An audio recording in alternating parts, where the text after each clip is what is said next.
better at competitive Overwatch. Well, I was in bronze back then, really had no right to tell anybody how to play the game, but in that video, I mentioned the topic of squeakers, which brings us to today.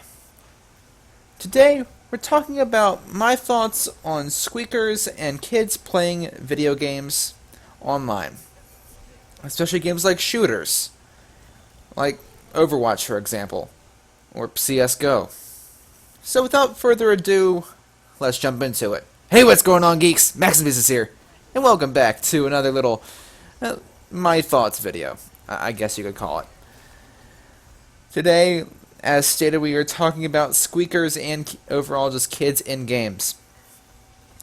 Now, first of all, like the Maxusthebeast on the internet video I did talking about console peasants and PC elitists and console players and PC players, there are a difference between a squeaker and a regular kid playing a video game. Firstly, a kid playing a video game could always be good at that game. For example, look at the Fortnite World Cup. The winner was a teenager, a young teenager at that, who walked away with $3 million for winning the entire competition. That means that while I might not like Fortnite, I will admit that it takes a decent amount of skill to get somewhere in it, and especially to win a major competition in which hundreds of other people are competing in.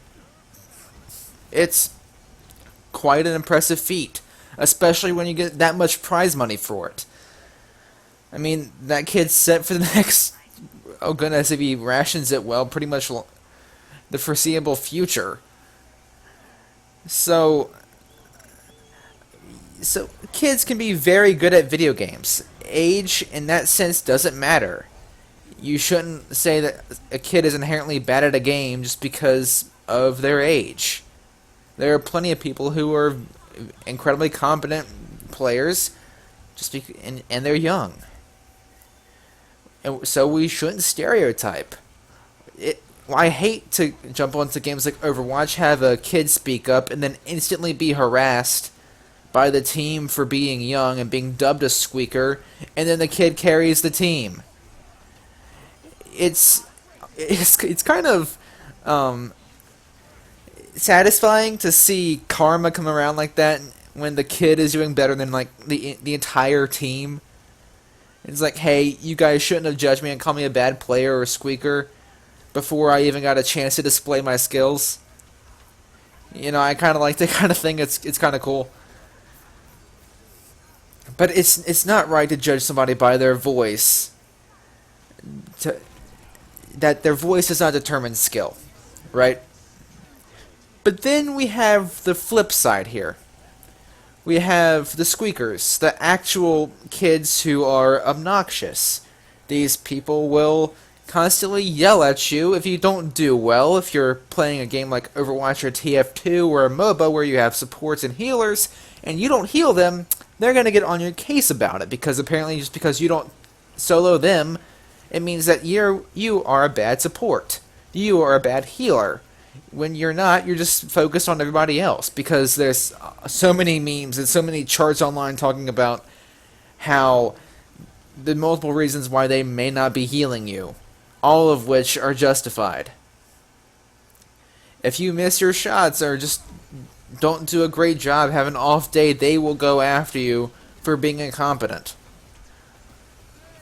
If they die a lot, they'll rage about it. Overall, they just do everything that would be considered obnoxious. Of course, we've all experienced these. The communities of Call of Duty, Halo, and Battlefield, and occasionally Overwatch are flooded with these people. And CSGO, too, especially with their recent move to free-to-play. Again, it's not always terrible, but you'll occasionally encounter one, and it is kind of obnoxious to deal with. Just, once again, thankful that it's not all too common. But now that you know what these people are, and that there is a noticeable difference between a player who is young and a squeaker, what do you do if you encounter a squeaker? Well, firstly, I don't think I have to tell you how to deal with regular kids playing the game. other than treat them with respect and don't judge them based on their voice. But how do you deal with the squeaker? How do you deal with the people who are actually causing problems, actually annoying people, and just overall being a detriment to the team? Well, don't feed the fire. Oftentimes, squeakers will whine and complain and start fights, and if you continue to, support that fight and continue to argue back, it's just going to cause even more toxicity and flame wars to spread throughout the team. It's not helpful, and it's oftentimes damaging to a team's morale to have several parties fighting each other. We see this a lot in competitive games. We see this a lot in Overwatch. I mean, that's the reputation of the game now, just constant arguments and toxicity. So don't feed it. Don't fan the flames. Don't make it worse. Try to approach the situation with a sign of respect. Be respectful, even if you feel like the person doesn't deserve respect. Because again, the last thing you want to do is continue to fuel their fire and make the situation worse. Because that's going to damage team morale. It's going to cause a whole host of problems that no one's going to want to deal with. So, what do? You approach the situation calmly. You kindly tell the person to desist the behavior, to stop. And hopefully they will.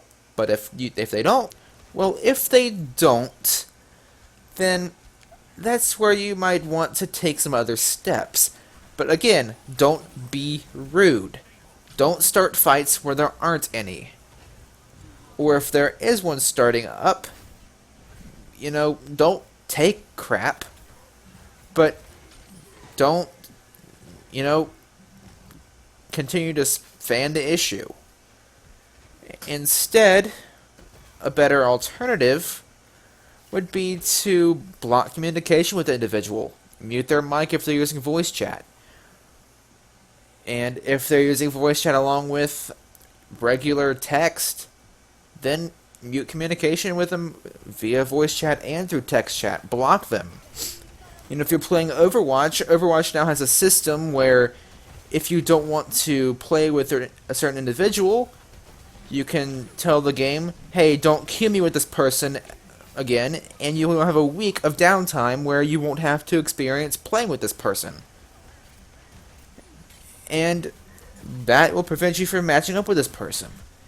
And you could also, if the situation is really that bad, where you really just can't do anything else, and they are being an absolute pain in the butt for everybody, then that is considered toxic behavior, and as such, that is against Blizzard's terms of service. It is technically considered being a poor teammate. So you could report them for it, and see if Blizzard would take action for their misbehavior. Now, you might be saying, Max, that's all fine and dandy for Overwatch, because Overwatch has these systems. But not every game does. What happens if I'm playing Dota and there is a squeaker? Well, Valve has ways to block people too. You can block people's Steam accounts so they can't contact you, because suppose this person tries to friend request you just to trash talk you or whatever. You can always block contact with the Steam profile. You can also mute communication, mute mics, mute the person's mic in-game. You could... I'm sure that Dota will allow you to block text chat as well. And if you really feel like it's bad in any game, let people know that, hey, we're dealing with this person. They are starting a flame war, and it's absolutely harming everybody involved. Could you please make sure that this person is punished? Just start spreading out this kind of stuff. Start spreading the word and see if perhaps the other team will take action. Can help you get this person taken care of. Again, don't start fights, but again, sometimes you have to do what you have to do in order to maintain, I guess, homeostasis of a team. So now that I've given a brief amount of solutions to your potential problems and explained the background to each, I want to again stress that you shouldn't judge people based on their voice. I know it's kind of an arbitrary thing to say at this point, kind of a, well, oh duh moment, and I really don't feel like I should have to, but honestly, we're living in a day and age where you do. It's unfortunate, but you know, it's there, it happens. You have to sometimes say these things so people don't do it, so people stop poor behavior and make better decisions. So, don't judge somebody who's young just because of their voice. Just remember that we are all at a point, we all at a point in time had a squeaky voice, had a high-pitched voice. And some people just never grow out of it. Some people always have lighter tones for their entire life, and there's nothing they can do about it. And they shouldn't be treated any different than a regular, or, I'm sorry, that's not the right word choice, but they shouldn't be treated any different than somebody with a voice that we would consider normal.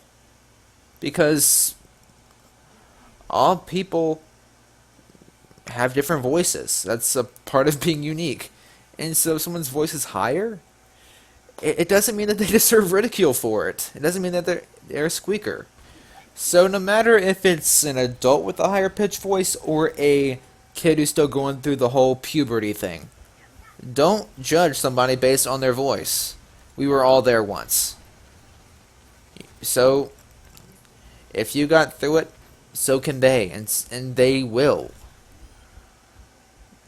So until they do, they still deserve to be treated like a regular person. But now, here comes, I know it's a giant topic switch, but bear with me. Here's where we go into the topic of maturity. Of, is it okay for a kid to be playing, let's say, Overwatch, or CSGO, or Battlefield? Well, I have a saying that's not really unique to myself, but I have a belief that everything is person to person. So, while some person could be, let's say, 13 years old, play Call of Duty and be absolutely obnoxious, another kid around the same age could be playing Battlefield and behave like a mature adult, even though they aren't an adult. Behave like a mature, civilized person. And there are sometimes cases where, you know, younger people will behave more maturely than people who are technically adults. Because maturity is person to person. It's not always based on age, it's based on the person themselves, and it's based on their decisions. You choose to be mature. Yeah, while there are physical changes that you can't really control, like the voice thing, your behavior goes down to yourself. It doesn't matter how old you are, you choose to act how you want to, regardless of, like I said, regardless of how old you are. It's your decision to act immature or mature. And that isn't restricted to age. And as such, as well as the whole thing with ESRB ratings, you know, games like Call of Duty or Battlefield, and even Overwatch, you know, Overwatch is rated T for teen. So again, like a 14-year-old could play it, you know. But if there's a kid playing Call of Duty, you know, it's technically not supposed to be a thing because the USRB says M is for mature for 17 and up. However, with parental consent and with, you know, the whole talk about maturity thing, if they can behave like civilized people and they have parental consent and their parents will let them play these games, I see nothing wrong with it. Because, again, everything is person to person and family to family. So if someone wants to make their own decision to say, hey, I'm okay with my kid playing Call of Duty, GTA, whatever. That's their choice. And hopefully the kid will have the maturity to handle it wisely. And again, not every kid will. You will still encounter squeakers, but there are a lot of cases where you will encounter genuinely good people out there who might be young, but that doesn't inherently make them bad players or bad people either. So again, everything is person to person and isn't always set in stone. Oh, because this kid's young, he's inherently bad. He's inherently obnoxious. It's all person to person. But again, that's just my thoughts. That's just how I choose to see things. And I understand that people's opinions may differ, especially on the things like the whole ESRB thing. They might strictly believe that, you know, the ESRB is there for a reason and that kids really shouldn't be playing M-rated games like Mortal Kombat, GTA, or Rainbow Six Siege. And, you know, there's a whole debate about whether kids should even touch games like Overwatch, you know, with guns and whatever. But we're not here to go political about game violence. That's a topic for another time. But again, I understand that everyone has their own different opinion, and that's perfectly fine. So if you have any thoughts that differ from those that I presented here, let me know in the comments. I'm interested to hear. Interested in hearing what you have to say. Because if I can learn more about, you know, others and their opinions, I can strengthen my own, and maybe, you know, if someone presents a real enough argument, maybe I'll consider myself wrong. You know? I'm trying to be as open-minded as possible. So, please, share your thoughts in the comments. Let me know what you guys think.